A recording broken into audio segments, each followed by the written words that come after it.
Hey everybody, Raven here, and I want to talk to you about currency. Yes, ladies and gentlemen, recently I went to the coin shop and he got a lot of cool stuff in, so I decided to pick some things up. I really like currency quite a bit, as you guys know.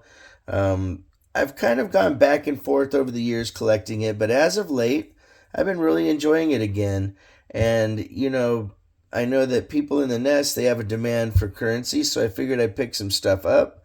Some really cool ones are these brown seal national currencies. This one is from the Bank of America National Trust and Savings Association in San Francisco, California.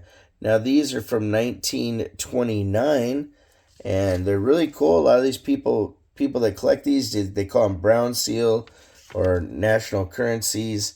Very, very cool. They're, now an obsolete money, but it's interesting to look at the different places that they come from and see what they are. Now, this one's a Federal Reserve Bank of Chicago, and you notice it doesn't have the black serial numbers going down here and here.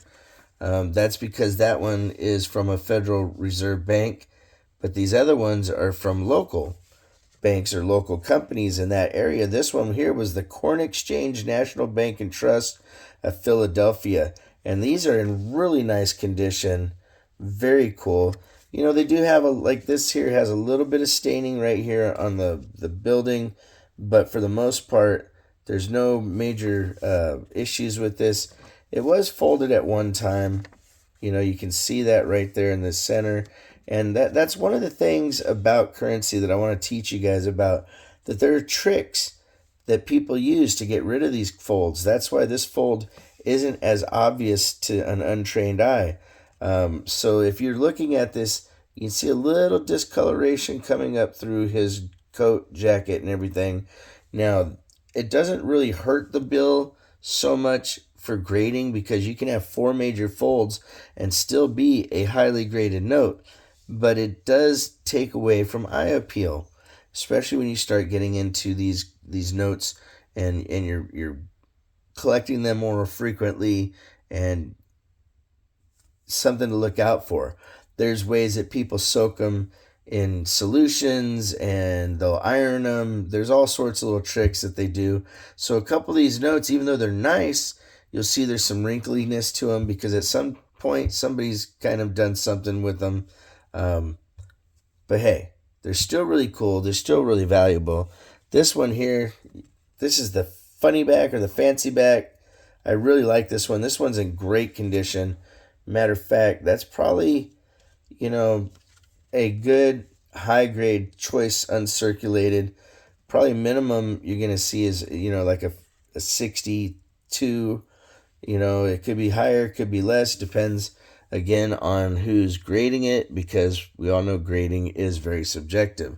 Now, the reason I picked most of these is each one of them has something that is, makes it a little more cool or a little more valuable. I went with the this note here because it's a star note. Even though it's a 57, it's got a little staining going on that happens on a lot of notes. As a star note, no matter what, this has a little bit nicer value versus just buying a regular 57 silver certificate. Right here, I bought some $2 red seals that are in sequential order from 1963. Now, when you look here, you have 181, 182, and 183. So that is something that I always like, because when you're buying currency and you can get older ones together, that actually helps make the lot a little more valuable. Let's say that these separately were $10 to $15 a piece.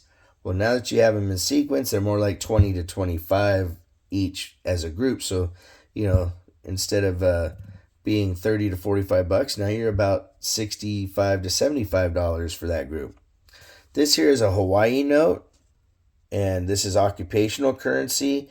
Not only that, this is a short snorter. There are autographs on here that have faded over time, but are cool. Now, this does have prominent folds in it, but I liked it because of the history to this note being a war currency, having the autographs on it, and making it something kind of cool to have in your case. Now, if they didn't have the folds, it'd be worth a little bit more, but still, that's probably about a $60 note, give or take.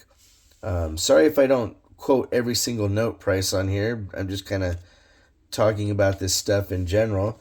Now, here we got two from 1928, the G series, and these are in sequential order. Very rare that you see from the 28s in sequential at all. So these are two together, really neat. And again, that would increase the price of these, substantially as far as just if you bought them separate and they weren't in sequential order.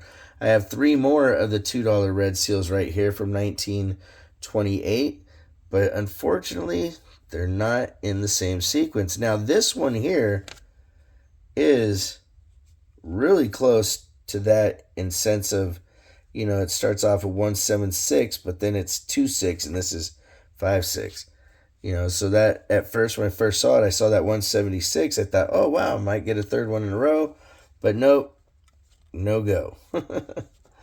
All right. The last two that I want to show you are $5 blue seals.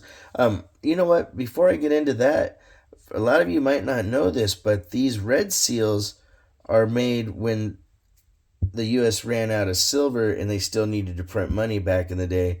Red seals were basically a replacement of silver certificates, which is interesting. And I see that a lot of times there's more $2 red seals and than there is anything else, but pretty cool stuff.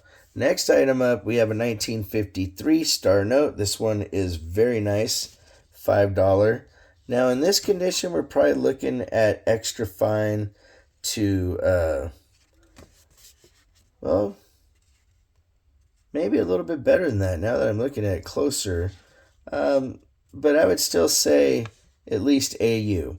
I was going to say XF to AU, but this might get higher grade because it's a little bit crisper than I had thought. And the reason I liked it, of course, was it's a star. Star notes, again, they get really good value to them. That's probably like a $60, $70 note offhand. But the really cool one, ladies and gentlemen, is when you see these. Now, this is from 1934. These are called filled stars. When you see that, that is something actually special with this note. Now, this does have one nice fold down the middle, but in this condition, this is probably still about a $200 note, give or take. It is very cool. It's something that you don't see all the time, and if you do and you can get it at a good value, might as well throw it in your bucket and get it. Hope you like this kind of video, ladies and gentlemen. I don't do as much currency as I used to, but I wanted to share this with you. If you want to correspond, it's ravenhawkcoins@gmail.com. Our P.O. Box is 721-296, Norman, Oklahoma, 73070. Like always, please make sure to take care of one another, and we'll see you real soon. Ravenhawk Coins, have a great day.